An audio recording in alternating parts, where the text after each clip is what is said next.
Bismillah ar-Rahman ar-Rahim. Assalamu alaikum wa rahmatullahi wa barakatuh. Peace be upon you all, and welcome to another episode of Sapient Thoughts, where we discuss theophilosophical issues, we answer some of the contentions that are brought against Islam, and we offer a case for the beauty and veracity of Islam as a way of life. Insha'Allah ta'ala, my name is Anwar'rafat, and today we are discussing the toolkit through which to read the Sunnah of Prophet Muhammad, peace be upon him. Now, we are on tools number 7 and 8 in this episode. Tool number 7 is simply understanding the purpose of legislation and knowing that it actually exists. We call this in Arabic the science of maqasid, which means that we know that there is an intentionality, there's a purpose behind why the Prophet, peace be upon him, would say this, or why he would do this, or why he would legislate this. Right? Just as it exists in the Quran as well. Now, oftentimes for us, we might not have immediate access to that wisdom. So for example, if I'm told not to eat pork, right? A person might say, well, I don't know why that is. Now, as a Muslim, the simple fact that God is the one who says this should be enough, and a lot of times it is. But I also understand that there's an inherent wisdom in why this would be the case. Now, that's not the purpose, that's the wisdom behind it, right?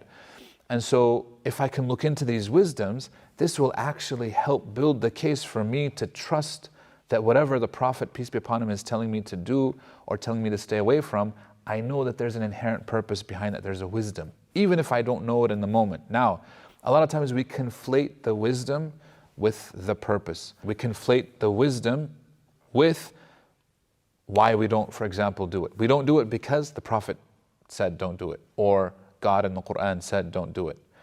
Like I said, that's fine. But is there a wisdom behind it? Yes. And as Muslims, we can research it, we can look into it, and we find out, oh, wait a second, this is actually very harmful. Wait a second, this is actually something very good for me, even if I don't like it.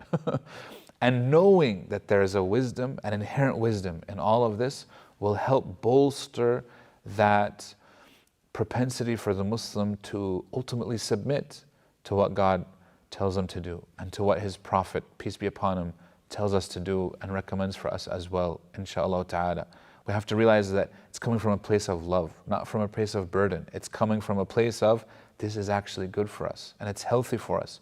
And a lot of times us, as is human nature, we fight back. We want to do what feels good in the moment and not necessarily what is good in the moment. And we ask God to guide us all. So that is number 7. Tool number 8 is to understand historical context. Meaning, a lot of these narrations that we'll find, well, not a lot of them, all of them, happened 1400 years ago. And sometimes even before that, and sometimes a little bit later, meaning from the prophetic time. And not knowing the historical context can actually cause some problems. And this has led people, in some instances, to reject a narration from the Prophet on historical basis alone, not knowing the context. Now we'll give an example. This example actually comes to us about Aisha, radiallahu anha, the wife of the Prophet, may God be pleased with her.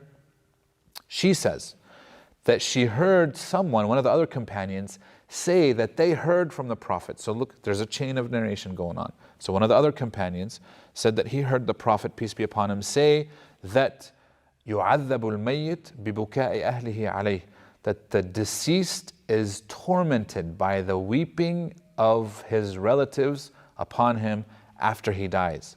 And she said, there's no way that this can be true because it violates one of the principles that we have in Islam, which is a person is not going to be tormented for the sins of another. And she says, there's no way that a person who's already dead would be punished because someone else is crying. This violates a principle of Islam. Now, she's exactly right. And that understanding led her to tell that companion, what you're saying doesn't make sense. There's no way that the Prophet could have said this. Now, what's going on exactly? Do we not trust that companion anymore? Did he lie about what he heard from the Prophet? He did not. What he was narrating has a historical context behind him.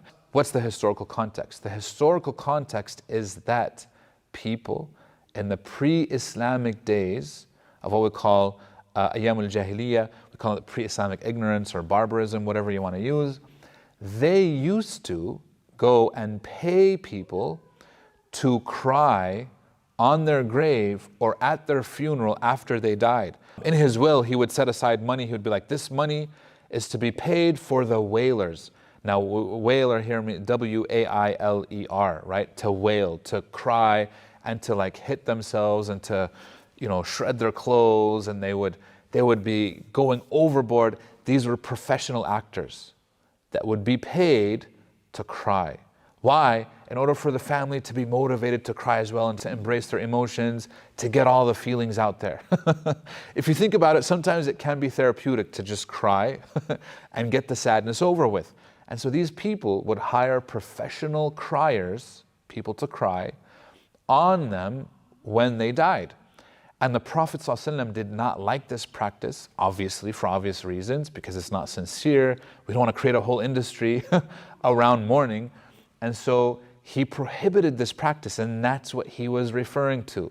The hadith itself says that he would be tormented if he had encouraged in any way, meaning both financially and even in words. So sometimes a person might say to his relatives, I want you guys to really cry when I die. If you guys don't cry, I'm going to be upset. It's like, what? Why would you? Now they want to feel important, or he's just saying it to get it off of his chest, etc.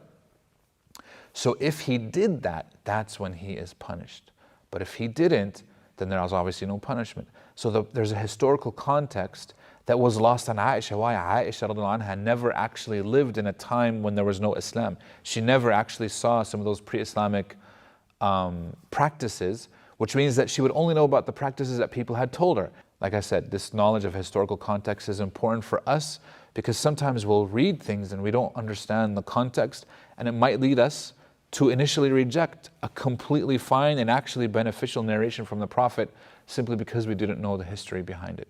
So knowing the historical context, knowledge of the seerah, knowledge of the life and times of the Prophet, peace be upon him, and even knowledge of the times before he came, and knowledge of the times after he came will definitely add that layer of understanding and accepting, okay, this is what it's talking about as well, inshaAllah ta'ala.